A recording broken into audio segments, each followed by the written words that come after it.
प्रिय विद्यार्थियों, मैं doctor Suchita Varma, assistant professor political science. आज हम बीए पार्ट थर्ड के पेपर फर्स्ट के टॉपिक आदर्शवाद के बारे में अध्ययन करेंगे। हम जानेंगे कि आदर्शवाद की परिभाषा क्या है, इसका अभिप्राय क्या है। आदर्शवाद अंग्रेजी भाषा के शब्द आइडियलिज्म का रूपांतरण है। आदर्शवाद का संबंध आइडिया अर्थात विचारों से होता है। इसमें मानव के मस्तिष्क को प्रधानता दी जाती है, क्योंकि मनुष्य के विचारों की उधेड़ बुन मस्तिष्क में ही होती है। आदर्शवाद को चरमवादी सिद्धांत, दार्शनिक सिद्धांत, तांत्रिक सिद्धांत अर्थात मेटाफिजिकल थ्योरी, आदर्शवादी नैतिक सिद्धांत तथा प्रत्ययवाद आदि के नाम से भी जाना जाता है। मैकाइवर ने आदर्शवाद को रहस्यवाद के नाम से भी पुकारा है। आदर्शवाद राज्य की प्रकृति को आदर्शात्मक व्याख्या करता है। इस विचारधारा के अनुसार राज्य मानव मस्तिष्क की उत्पत्ति है। प्रत्येक व्यक्ति के जीवन का अंतिम लक्ष्य निश्चित आदर्शों की पूर्ति है। व्यक्ति का कर्तव्य है कि वह उन आदर्शों की पूर्ति करे। आदर्शों का अभिप्राय है राज्य को अधिकतम शक्तिशाली बनाना और राज्य को आध्यात्मिक आदर्श के रूप में मानना। आदर्शवादियों के अनुसार राज्य की उत्पत्ति मनुष्य के संपूर्ण विकास के लिए तथा उसकी मानसिक आवश्यकताओं की पूर्ति के लिए हुई है। आदर्शवाद राजनीति तक ही सीमित नहीं है, इसमें आचार कला व साहित्य का भी अध्ययन किया जाता है। राजनीतिक आदर्शवाद की उत्पत्ति का मूल कारण दार्शनिक अद्वैतवाद है। दार्शनिक आदर्शवादियों के अनुसार दार्शनिक आत्मा ही संसार की वास्तविकता है।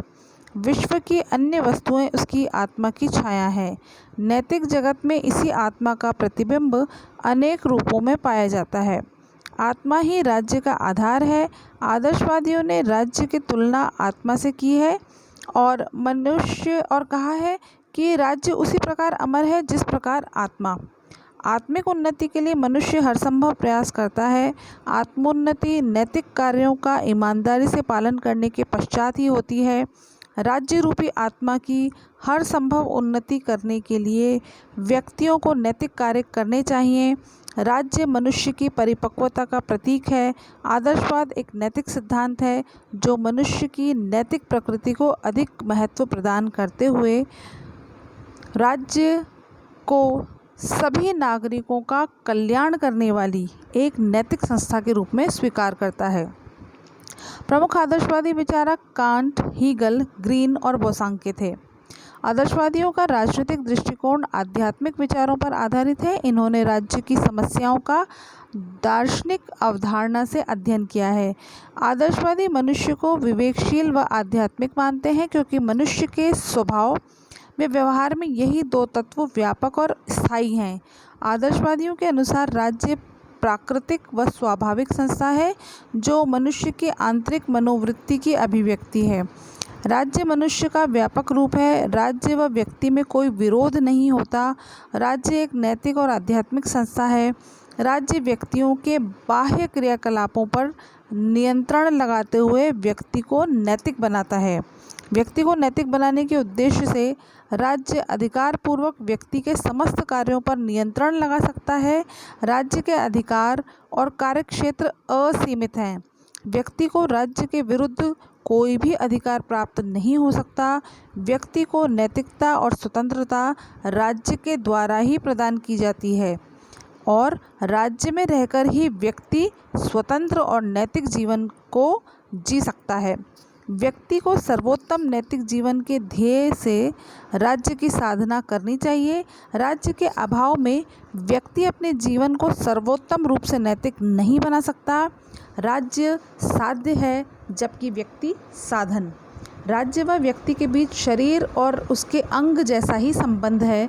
जिस प्रकार अंगों का शरीर से अलग कोई अस्तित्व नहीं होता, उसी प्रकार व्यक्ति का राज्य से पृथक कोई अस्तित्व नहीं होता है।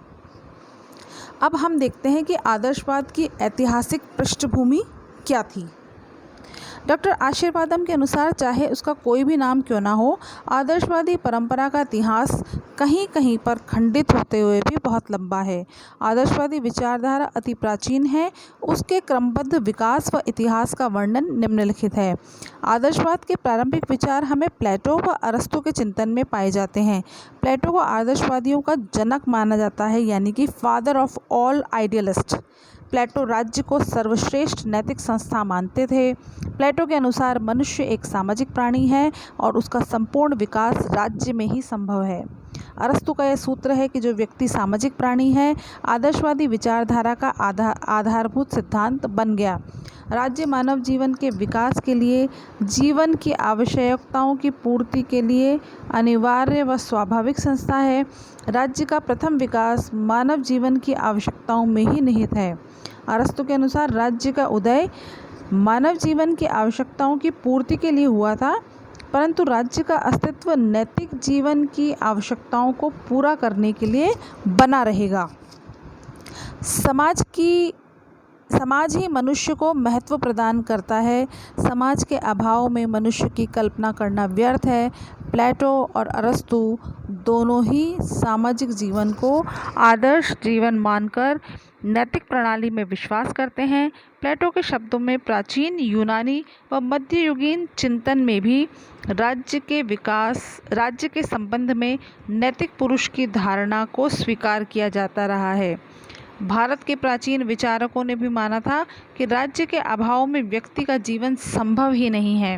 राज्य धर्म के आधार पर मानव का संपूर्ण जीवन सुचारू रूप से संचालित करता है। राज्य के अंतर्गत अन्य सभी धर्मों का समावेश हो सकता है तथा इसी तथ्य पर अन्य सभी धर्म आश्रित हैं। 17वीं सदी के पुनर्जागरण काल में आदर्शवादी विचारधारा का प्रभाव दिखाई दिया था। थॉमस मोर ने प्लेटो के आदर्शवादी राज्य से प्रभावित होकर अपनी पुस्तक यूटोपिया की रचना की, जिसमें आदर्शवाद के महत्व को स्पष्ट रूप से प्रतिपादित किया था। आधुनिक युग में यूनानी दर्शन को प्रेरणा रूसो द्वारा प्रदान की गई। रूसो को प्रथम आधुनिक आदर्शवादी विचारक माना जाता है। रूसो ने अपनी रचना सामाजिक अनुबंध सोशल कॉन्ट्रैक्ट में व्यक्ति की स्वतंत्रता का नवीन आदर्शवादी विचार प्रस्तुत किया है। रूसो पर प्लेटो का अत्यधिक प्रभाव था। रूसो ने राज्य की प्रकृति का सावयवी सिद्धांत अपनाया। रूसो ने कहा कि व्यक्ति का नैतिक जीवन व वास्तविक स्वतंत्रता राज्य की आज्ञा के पालन में ही निहित है।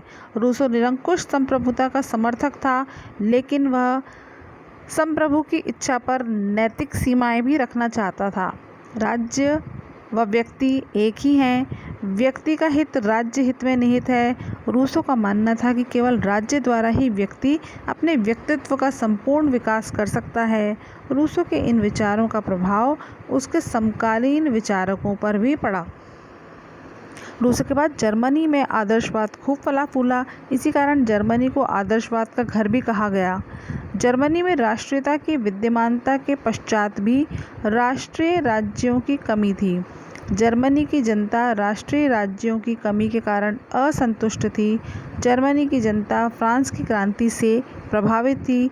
केवल आदर्शवादी विचारधारा ने ही जर्मनी की जनता को संतुष्ट किया। जर्मनी के आदर्शवादी लेखक कांट, फिक्टे, हीगल आदि थे। कांट व फिक्टे उदार आदर्शवादी थे तो हीगल उग्र आदर्शवादी थे।